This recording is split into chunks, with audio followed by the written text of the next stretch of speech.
गाड़ी पास चलो। Yes sir.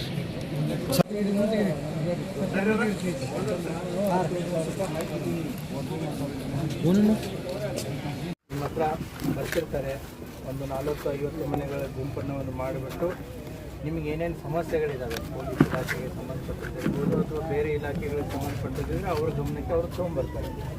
So ಇದರಲ್ಲಿ ಎಲ್ಲ ಇದೆ. ಏನು ನಾವು ಪೊಲೀಸಿಂಗಲ್ಲಿ ಏನಂತಂದರೆ ಎಲ್ಲ ಕೆಲವೊಂದಿಷ್ಟು ವಿಚಾರಗಳು ಆದಮೇಲೆ ಪ್ರತಿಕ್ರಿಯೆಯನ್ನು ಮಾಡ್ತೀವಿ, ಕೆಲವೊಂದಿಷ್ಟನ್ನು ನಾವು ತಡಿಬೋದಾದಂಥ ಕೆಲಸ ಕಾರ್ಯಗಳನ್ನು ಇದೆ.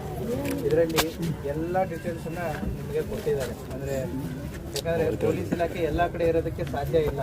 ಸೊ ನೀವು ಪೊಲೀಸರ ಕಣ್ಣು ಕಿವಿಯಾಗಿ ನೀವು ಇರ್ತೀರಿ. ಯಾಕಂತಂದರೆ ಈ ಏರಿಯಾದಾಗ ಏನಾಗುತ್ತೆ ಅಂತ 24 ತಾಸು ಪೊಲೀಸ್ ಇರೋದಿಲ್ಲ, ಅದಕ್ಕೆ ನೀವು ಇರ್ತೀವಿ. ಏನಾಗುತ್ತೆ ಏನಿಲ್ಲ, ಸಮಾಜದಾದ್ಯಂತ ಶಕ್ತಿಗಳು ಯಾವಿದ್ದಾವೆ, ಅಪರಾಧ ಚಟುವಟಿಕೆಗಳು ಏನು ನಡೀತವೆ, ಯಾವ ರೀತಿಯ ಅಪರಾಧಗಳಿಂದ ನಿಮಗೆ ತೊಂದರೆ ಆಗ್ತಾ ಇದೆ, ಸೊ ಅವುಗಳನ್ನ ನಮ್ಮ ಗಮನಕ್ಕೆ ತೊಗೊಂಬರ್ತೀರಾ.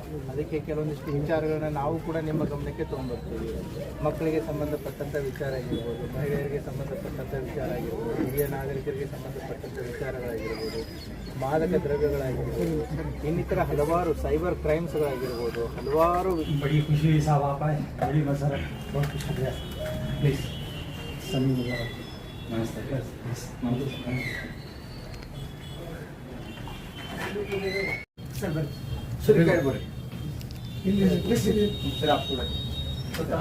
ಶಾಪ್ ಇದೆ.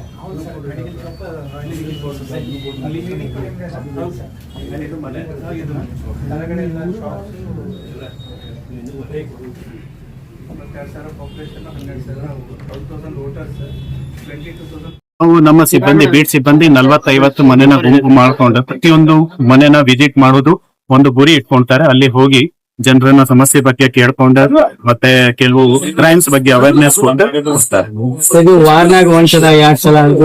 ಈ ಬೀಟ್ ಸರ್ವ್ ಮಾಡುವಾಗ ಅವ್ರದ್ದು ಗುರಿ ಏನಿರ್ತದೆ, ಪ್ರತಿಯೊಂದು ಮನೆಗೆ ಹೋಗ್ಬೇಕು. ಸಿನ್ಸ್ ಅವ್ರ ಕೈಯಲ್ಲಿ ಸುಮಾರು ಮನೆ ಇರ್ತದೆ, ಬರುದು ಸ್ವಲ್ಪ ಲೇಟ್ ಆಗಬಹುದು, ಆದ್ರೆ ಪ್ರತಿಯೊಂದು ಮನೆಗೆ ವಿಸಿಟ್ ಮಾಡಿ